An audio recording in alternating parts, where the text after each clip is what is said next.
Joe, what's up, bud? How are you, man? I'm doing good. How are you? Doing good. Doing good. Hanging in there. I wanted to find out because I'm sure we're going to get into quarantine questions and all that. But the biggest question that I've had from you is about this move to Jack. Uh, what in your mind? What does it entail? Uh, do you think that what fans saw in the Alamo Bowl uh, they'll see more of going forward? And just kind of what are your overall thoughts about playing off the edge? Obviously, I would like to always replicate the Alamo Bowl and even top it sometimes. But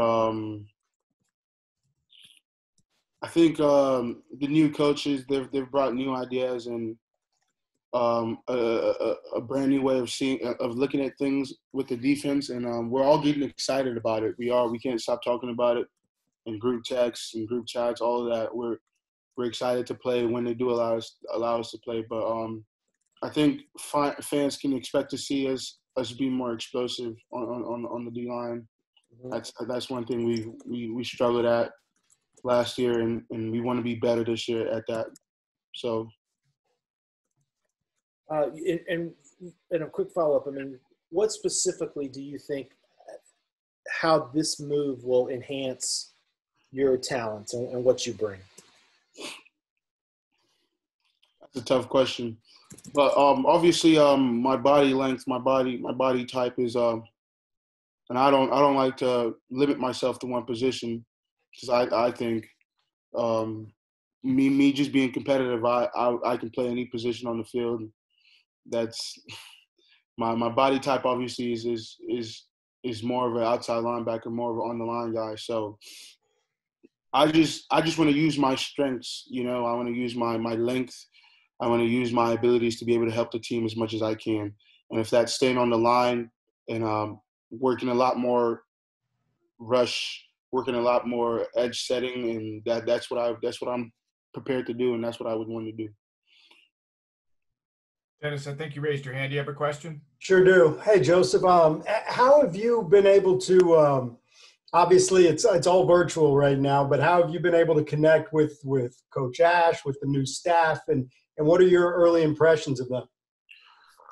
Like you said, it's all virtual, so so it's been a bit tough, but we've been making it work. Constant meetings, and just phone calls, just them checking in on us, and then we're swamped right now with schoolwork, so there's a little bit less bothering, but constant phone calls, just getting to know these guys, and we did get to know them a little bit before we were all quarantined, so there's a little bit of an impression I have on them. I think they're great.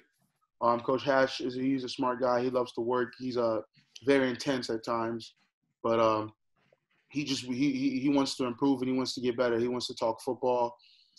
He wants to live football. He wants to breathe football, and he's really emphasizing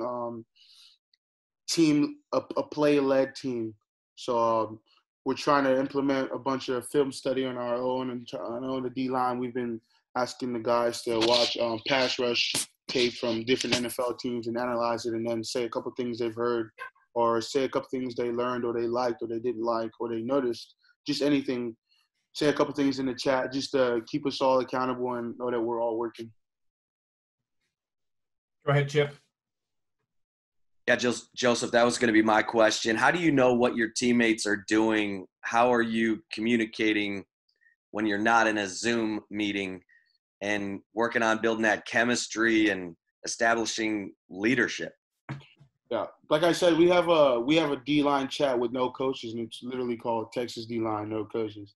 So we get in there and we just talk to each other, and obviously there's no 100% way of knowing that he's doing what he's supposed to do. You can ask a guy to send a video of him working out, but he can only send like a top rep, and that top rep might have been his only rep. So there's no actual way of knowing. You just have to trust. And with these guys, they're we're all on the same page. We're all winning the same goal. So you have to trust that their word is their bond, and in order to achieve that goal, we have to work. So they're working. You have no choice but to believe that they're working. So that's a lot of what we're doing. That's how we're staying connected. Go ahead, Chuck. Joesph, I was just mindset that goes into being an edge rusher. Sorry, you're breaking in and out. Could you start over, please? Sure. Can you hear me better now? Yes, sir. What's the mindset, I guess, that goes into being a guy who's going to be coming off the edge, whose main job is to get pressure? Because up until the bowl game, you really weren't in that role. And I'm curious what, we know about the position change, but is there a mindset change as well that goes with that? The mindset is make the jobs of the secondary easier. Because I know that both those positions are codependent, meaning if we have good days and we help them out, and they have good days of getting the ball while the ball's in the air, the quarterback can hold it more, so both sides, both positions can make each other look great, and that is my mindset, making the quarterback a little bit more inaccurate, a little bit more pressured, and then giving the secondary a fair opportunity to go get the ball and then be great and just all come together and be a great team. And a quick follow, what was your reaction when you were told about this switch? After I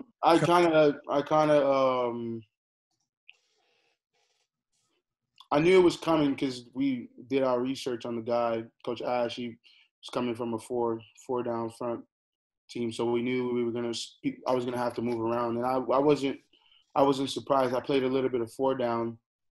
I played on the line a little bit the previous year, so I wasn't. Like I said, it doesn't matter where I'm at on the field. Obviously, me being competitive, I think I can play wherever I need to play. But if I need to move down and that's what's best for the team, then that's what I'll do. No questions asked. Go ahead, Nick. Hey, Joesph. Just kind of wanted to ask about, obviously losing Malcolm. He was such a big piece for you guys on the line, but just also from kind of a leader point sort of view. I mean, he was the big voice in that locker room and out on the field for y'all. What's it going to be like without him next year? And do you kind of feel like you need to be the guy to step into that void and kind of become the voice and the leader that Malcolm was for y'all last year? I don't necessarily feel like I have to be the guy to step up. Yes, I want to be the guy to step up, and I'm going to lead how I see fit, and I'm going to try to lead in the best possible way that helps my team grow. But that, like you said, losing him just makes me believe that we all need to step up. Other guys need to come along and grow and bring younger guys with them and evolve. So I don't necessarily have to be the guy to step in and replace Malcolm, because you can't replace Malcolm. He's unique. We're all unique. So I just believe that we all have to step up. Other guys, Caden, BJ Foster, even some freshmen, some sophomores can grow and evolve and become leaders and all help the team become one voice. Go ahead, Jeff. Hey, Joesph, I know we've asked you a lot about change, but from a familiarity standpoint, kind of a cohesion standpoint, how much has this whole transition helped you with Coach Giles staying on staff, and what do you like about Coach Giles? Coach, he's a good coach. He knows how to coach you specifically, and I haven't been with him enough for him to know how to coach me, but he's learning that, and he's learning pretty quick. So he knows how to coach each specific player, and the transition is pretty smooth because there's a lot of guys in the room that you can go to that can help. We have a GA, Elijah, I think. Elijah, yeah. We have a GA, and he's coming from a position where he was previously a defensive coordinator. I'm pretty sure. So there's just a lot of great defensive minds in there. And then also you can also go to Coach Ash. You can go to the linebacker. If you don't understand something about how the front is being set, you can go to the linebacker coach. He will explain it to you. So transition has been pretty smooth just because of the focused, the brilliant focused defensive mind we have on the defensive staff. Roger.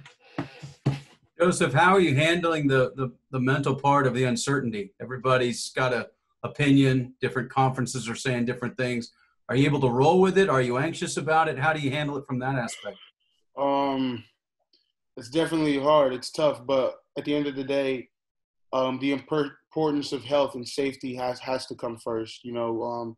It's selfish of me to say I want football back as soon as possible, and it'll be understandable because when you're in love with the game and you've been away we haven't had a spring ball. So when you've been away from the game so long, you miss it and you have all these feelings and you don't know what to do with these emotions. But I'm very certain that I would rather that people's safety come first, because there are people dealing with terrible things, loss of family, loss of close ones, all that. So as long as they get everything's good with safety, I'm happy with waiting. Go ahead, Joe. Joesph, I was just curious what it's like at home for you right now, just going through this, trying to train as a college athlete while basically being homebound, and also you have being with your brother who also plays at HBU, correct? Yeah. Well, funny story. I'm actually in Austin in my apartment, so I'm with Keontae right now. I did go home for a few days with my brother, and I managed to find him an old teammate had a ranch in a weight room, so I helped him, hooked him up, so he's working out there.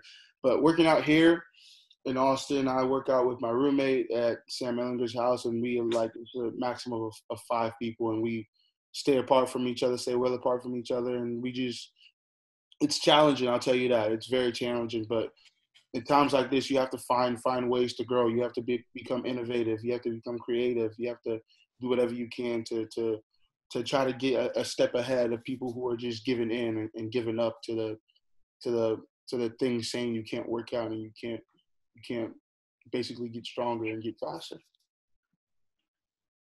Go ahead, Bob. Hey, Joesph, 2 questions. First, just you're starting to hear, we were talking to Caden the other day, all of you guys have aspirations of going to the NFL, obviously. When you start hearing your name as one of the ones of a possible big jump next year, what does that kind of tell you about yourself? What do you think about those things? It tells me nothing. I know it sounds like, oh, he's whatever, but I don't care. I want to win a national championship. I've never won a championship. We didn't win district in 7th and 8th grade.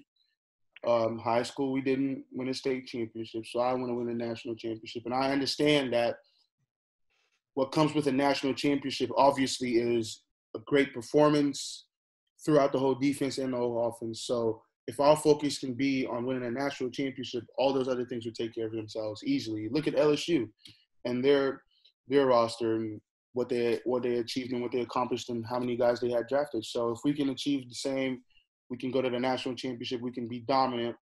We will. I have no doubt in my mind that I and multiple people in our team, being it seniors and juniors, will get drafted. So I'm not worried about that. I'm just worried about winning the national championship. And then that kind of answers my second question a little bit, but what are some of your motivations? I mean, obviously to win championships, but what kind of motivates you, especially now as you're going through all this stuff? Now it's just being a man of my word. You know, I've been saying I want to win a national, whatever position I'm at, I want to be the best. Like, if you want to be the best, what are you going to do to be the best? If you want to win a championship, what are you going to do to be a championship? I tell myself this all the time when I work out. Like, what are you going to do? Like, you say you want to do the things you want to do, so do them. Like, this the last rep, or this it's really, I know it's really heavy, but you want to do the things you say you want to do, so let's go. So it's just being a man of my word. That's what's pushing me right now. And of course, the 4 or so guys that we work out with, they're seeing them, they're working out, looking at the group chat and seeing guys sending in videos, the D-line group chat with no coaches, seeing guys sending videos just to keep each other accountable, and not more so accountable, but just to keep each other encouraged, you know, encourage each other and show each other that we're working. Danny, go ahead. Joesph, kind of going off that, have any of your teammates surprised or impressed you with the ways that they found to lead or work out? You know, for example, Court making a makeshift depot weight room or something like that. Have your teammates surprised or impressed you in that aspect? The only one I've seen is Court, like that big and that creative, but other guys have just tried to use what they've had, whether it's resistant bands or just, body weight workouts, or actually finding private gyms and garages and all that. But what I am impressed about is the guys staying committed to it, because it's easy to just slack off and it's easy to let go, being at home and relax. Or maybe you're not relaxing. Maybe there are other things at home that are causing you not to focus on football and focus on working out or focus on building your body. But I'm glad that guys are able to work through that, because I know I'll give a quick shout out to Daniel Carson right now and Willie Tyler, the O-lineman. They're both working shifts. I don't know if they want their stuff put out there, but they're both working shifts and trying to help their family out. But they're still finding ways to get work in, and they're still finding ways to log in just in time for for Zoom meetings. I know Daniel Carson works at night, and we have Zoom meetings at 8 a.m. or not 8 a.m. That's too early. 9 a.m. We have Zoom meetings at 9 a.m. and he's logging in just in time, paying attention, asking questions. So I give major props to those guys for finding a way to persevere through all this chaos we're going through right now. Go ahead, Chip. Joesph, who other than you is on the leadership council from the defense? We have Taquan Graham, TQ. We have Marquez Bimmage. We have Keandre Coburn. We have Caden Stearns. We have Josh Thompson. And I don't know if I'm forgetting anyone. I hope I'm not. Is that, I mean, who else do you feel like, is it just that group? Who else is leading on defense or showing you creativity and how they're trying to lead? Yeah, see, the names I mentioned are the people officially under leadership council, but there's guys like Moro Jomo. He's taking control of his group. He's sending out content. He's bringing ideas. He was the one who brought up the idea of watching watching the NFL pass rush tape and then commenting about it in the group chat. So guys like that, other guys, I know there are a bunch of juniors and seniors just taking control of the situation and leading.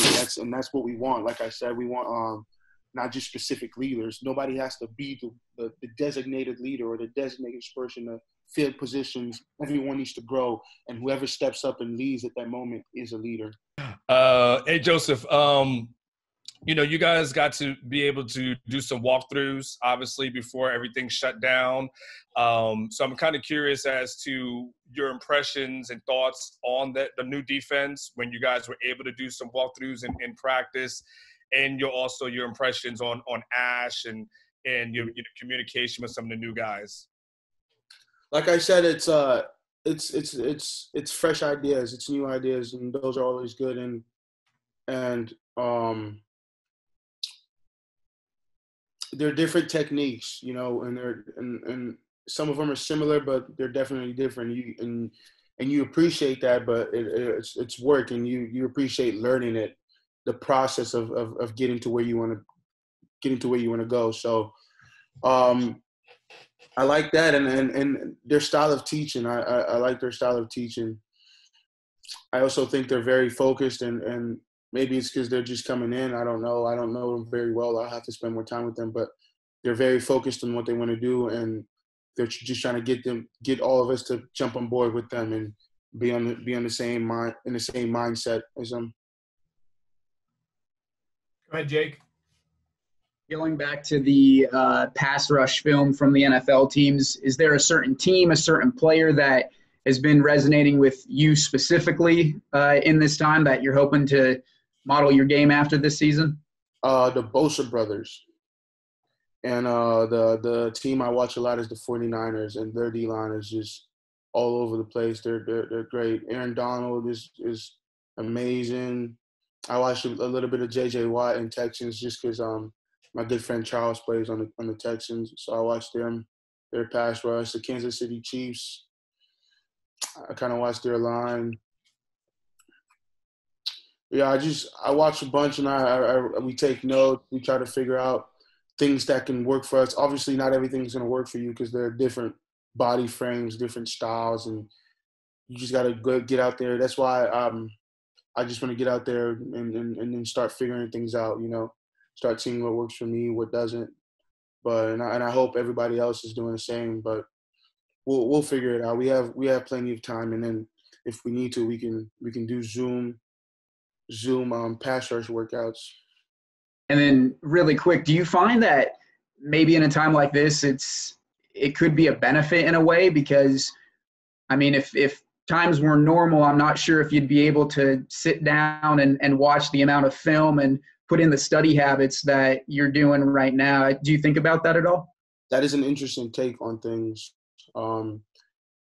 Yeah, but either way, if things were normal, your dedication would have to force you to sit down and watch film. But yeah, I do see where you're coming from with you having no choice but to all this time on your hands, you sitting out at home, you having no choice but to watch film. So maybe.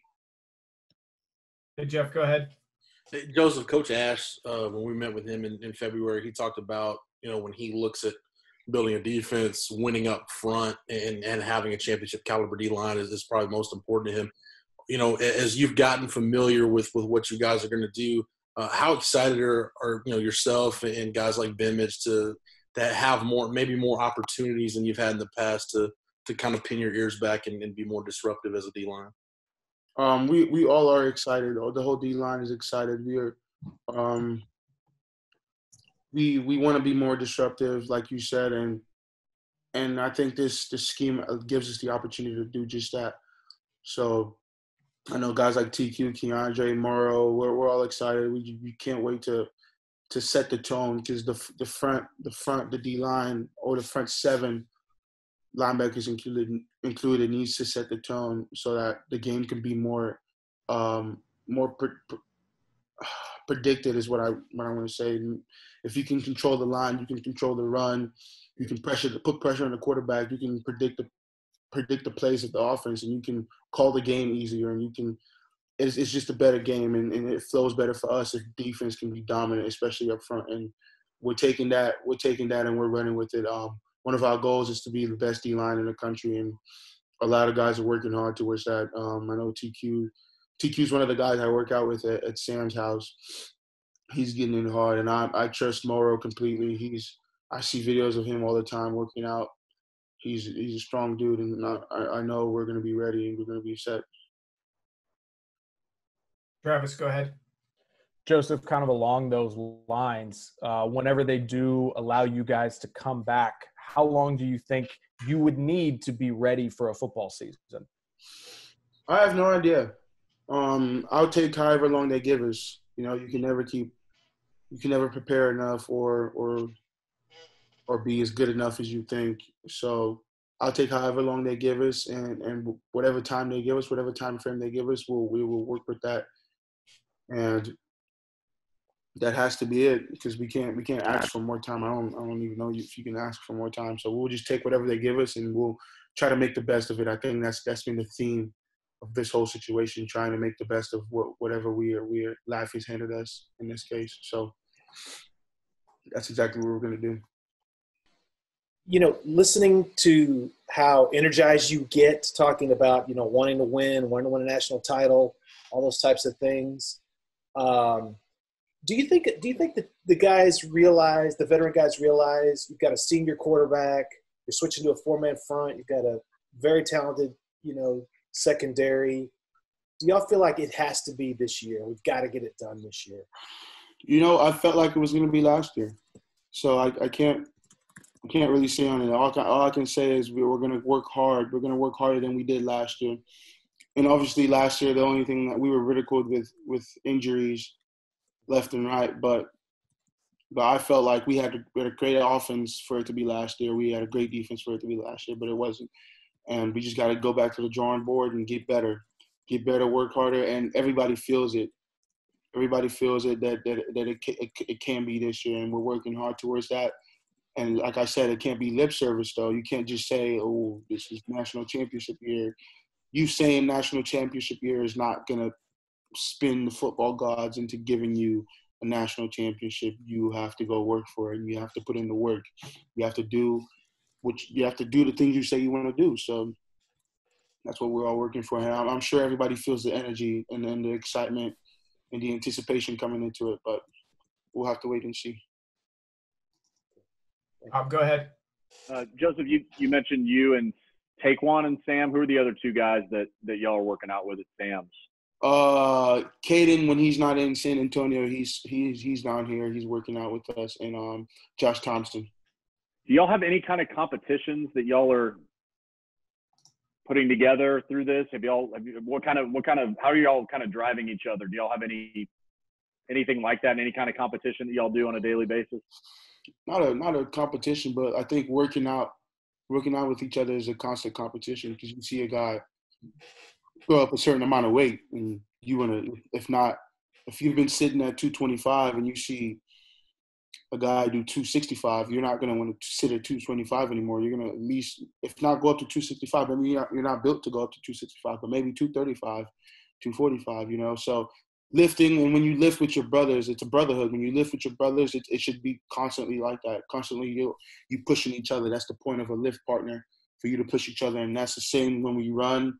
We push each other, trying to always see who's the fastest. I know Caden and Josh are always racing. So you always want to see who's the fastest. You always want to see who's the strongest. And you always want to work to get close, or if not, be the strongest. So it's a constant competition, I think, always working out with each other. Are there any other groups of guys that are able to do what you guys are doing? Is there a group of 5 or 4 or whatever that can do what y'all are doing? I don't think so. Maybe 2 or 3. Maybe a couple people in Houston who live close to each other. I know Avante and Anthony Cook live pretty close to each other, so they're able to work. Oh, and I think Christian Jones, Moro Ojomo, and Keandre they're all in that Cypress area, so they're right there working out in a private gym. So a bunch of guys trying to push each other. Nick, go ahead. Yeah, Joesph, I'm just kind of curious, what have you been up to when you're not studying film or working out with Keontae or going over to Sam's? I mean, have you picked up new hobbies? Have you been watching anything? I mean, what have you been doing in your downtime to kind of take your mind off football for a little bit each day? I have a guitar sitting right across from me. I tried to pick it up, but it's frustrating. My fingers. Have you played it before, or is that something new that you're trying to figure out? I played it. One of my church members gave it to me a long time ago, and I brought it back. I looked at it. It looked at me. I was like, maybe this is the time. But my fingers are too fat, and I just got frustrated. I got frustrated with that. So that, and then watching a bunch of TV. My one of my good friends I grew up with just released a Netflix show, so I've been doing that. Oh, what show? Outer Banks. Oh, okay. Yeah. That's a big one. Pope on Outer Banks. I grew up with him, so it's been awesome to see him grow with that.